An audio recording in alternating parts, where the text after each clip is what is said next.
Super Typhoon Goni hit the Philippines early Sunday morning local time. There is a time difference about 16 hours or so, but we are looking at that system past Manila now into the South China Sea and headed toward Vietnam. This was a very powerful system.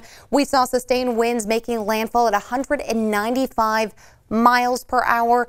A Category 5 system is 157 miles per hour plus. So this definitely was a huge one for that area. A lot of flooding, a lot of damage, a lot of storm surge. We already know 10 people have died in a previous storm system, killed 22. I'm sure, unfortunately, we may see that death toll rising in the coming days.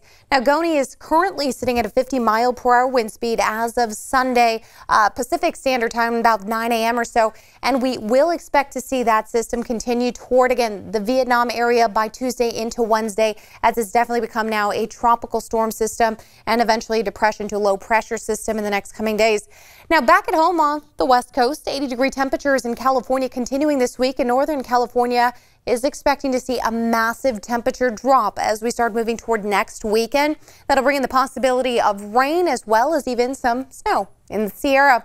Now, temperatures have been around 80 degrees, and again, that's going to continue for the next week. The average this time of year, though, is 71, so we're pretty far off from where we should be. And we are getting a little closer to the record of 85, but not quite there. That was at 1960. Now, as that high pressure system sits over much of the West Coast, that's leaving this big jet stream to move up and over, not really bringing in too many clouds for our area, which means not much moisture, so it's still very dry out there. The only good thing with this is we are not seeing very strong winds, which is a great sign because dry weather, strong winds, that can lead to disaster in terms of red flag warnings and fire danger. We will expect to see some partly cloudy skies, though. That'll start moving in, though, as we start getting closer to Tuesday. So take a look at this.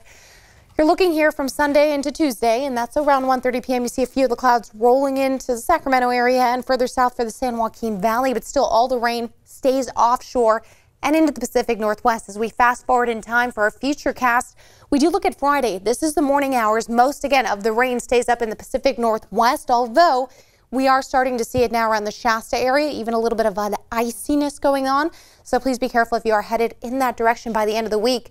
We do see a little bit of a deficit of rain around the Sacramento area into the San Joaquin Valley. So we may not see rain Friday, but we could see a chance of drizzle, whether it's Friday or Saturday morning, is still to be determined.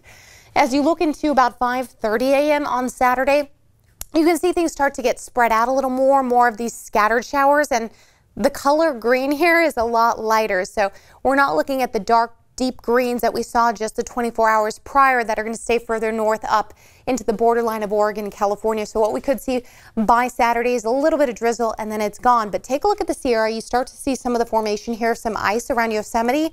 This isn't pure white, so that would let us know that we're seeing snow. At this point, it's just to the point of freezing point where you're getting a little bit of the slush going on. But watch this, especially for the Sierra, as we move forward in time from Saturday to Sunday. Bam, you see all of that purple and white shade here, so you're getting a lot of iciness going up toward the Sierra and a lot of the snowfall kind of scattered across areas of Nevada and up into the Klamath Falls area toward the Cascades if you're headed in that direction for Northern California. So we do have a good chance here to see some precipitation turning much colder in the high Sierra and through the Cascades, and even potential for some rainfall. Here's our next shot.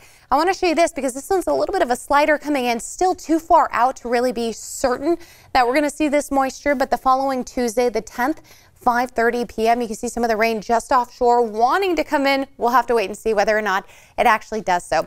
So more clouds back in the forecast, as you can see here. So that is a good sign that we are headed in the right direction. But as of now, the next 8 to 14-day precipitation outlook does show most of the country in that gray there at normal for this time of year. Unfortunately, that still leaves most of California drier than normal. And that's because we've been experiencing these 80-degree temperatures for so long now, and now that we're in November, we're still looking at dry conditions, so a little bit below average there further north for areas of Idaho and toward the Dakotas. All right, low 80s will continue through the entire week, and we're looking at upper 40s to low 50s overnight. The 60s, they are returning. You're seeing that for that Friday into Saturday with potential for drizzle there, and then we continue to sit in the mid to low 60s for that rest of the week.